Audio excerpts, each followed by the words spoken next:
How have you evaluated the run defense the last couple of weeks, and why do you think it slipped a little? So you said, I'm sorry, say that one more time? The run defense, how have you evaluated it the last few weeks, and why do you think it slipped a little bit compared to earlier in the season when you guys shut down Kenneth Walker? I think the bodies, from a standpoint of having all your horses a little bit for injuries, and guys having to play a lot of snaps. You look at D linemen playing 60 snaps a game, 50 snaps a game because of depth. I also think, when you have guys out, like, last game, not having your starting linebacker in the game who, has been a big part of why you've had, success against teams like Michigan State running the ball. So I think as you have some of those pieces missing, the continuity of that unit, when a team is just committed to running the ball 50, 60, 70, whatever the time is a game, I think that does hurt you.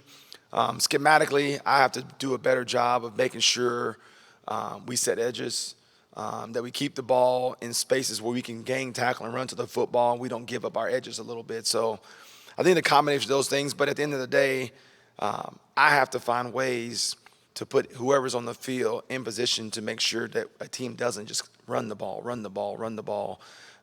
and become one-dimensional where they can get gains on us like that. You obviously mentioned Cam's injury there. I mean, first, or not injury, I guess sickness. And do you have any sense about his possibility for return? And how did you evaluate the guys that had to step up and play in his spot on Saturday?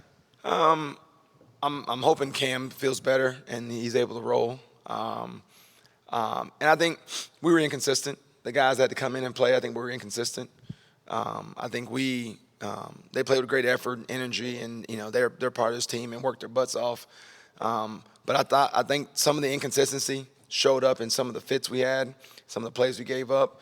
But like I said, I think every guy that's on that field, they're giving effort and they're trying to do the best job they can. And like I said, that's my position at linebacker for one.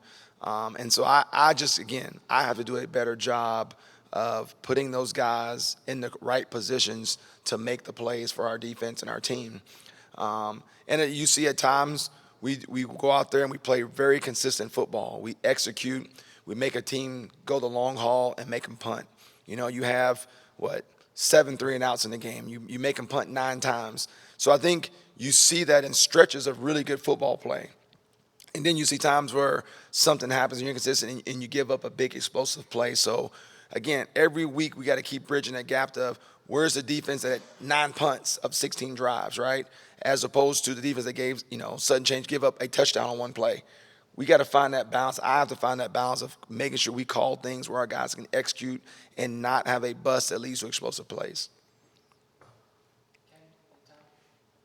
Tackling in the last game just seemed to take a little bit of a step back than what we've seen, the high standard that's been there. What do you do to make sure that doesn't become a problem again, and just make sure that the kind of aggressive taking guys to the ground continues going forward? It's fundamentals and drill work, simple as that. I think, guys, we tackle a certain way. We attack a ball carrier a certain way. We talk a lot about killing the motor.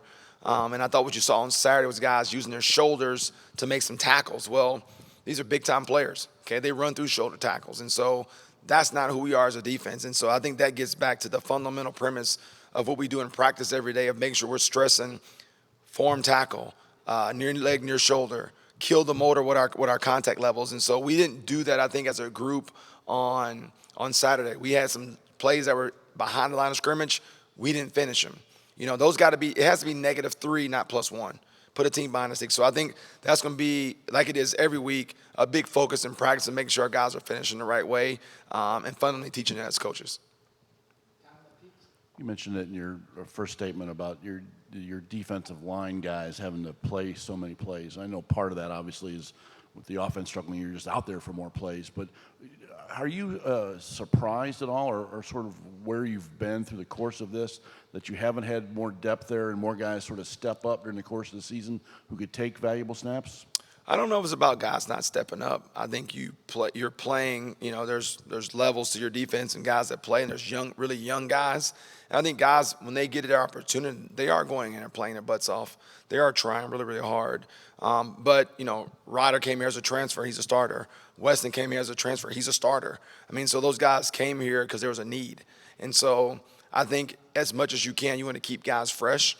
And as you play, as games get down to critical moments, obviously you're going to ride with your starters as much as you can. But we got to just keep building depth. I think guys like Bo are doing a great job. CO is giving us great minutes and great snaps. And I think you just keep rocking those guys along. But when a guy gets injured and you're too deep during a game and has to miss plays, Weston went down, Ryder went down, then the depth you came into the game with is now even less, right? Because you're not getting 4 deep at every position ready to play a game. So when you then lose guys for 8, 10, 12 snaps, then that puts more stress on the backup and his backup. So that's what ends up happening is it's not necessarily the depth you go into the game with, it's the depth that happens once you lose game as the game goes on. I think Minnesota's second in the league in running the ball. What are the ingredients that they have that makes them so good in that part of the game? 6'9", 350. They have really big humans up front blocking. They've done a tremendous job of getting, I don't know, they might be the biggest offensive line in the country. I haven't seen many guys as big as that tackle. And then, they go 2 tight end sets, but really it's a 6 offensive lineman. So they get sets with 6 O linemen, 7 O linemen, and they are committed to handing the ball off. And I think that's what makes their scheme tough. One, they're committed to it.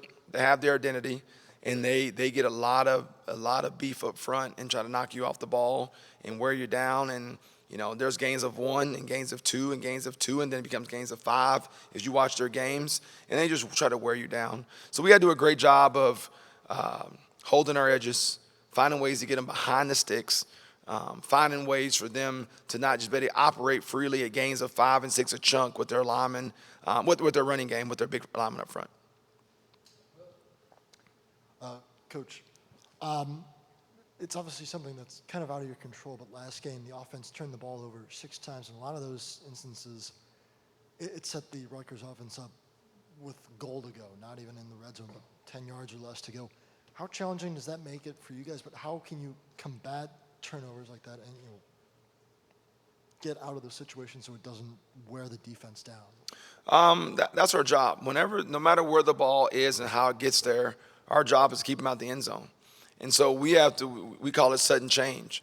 And at any moment, you got to be able to grab your helmet, buckle it up, and go on the field and do your job. So whether the ball's on a negative 40 or the positive 10, for us, that doesn't get us discouraged or anything. Our job is to go out there and stop them. And you saw that game, I think, on 3 of them, we made them kick a field goal and punt twice.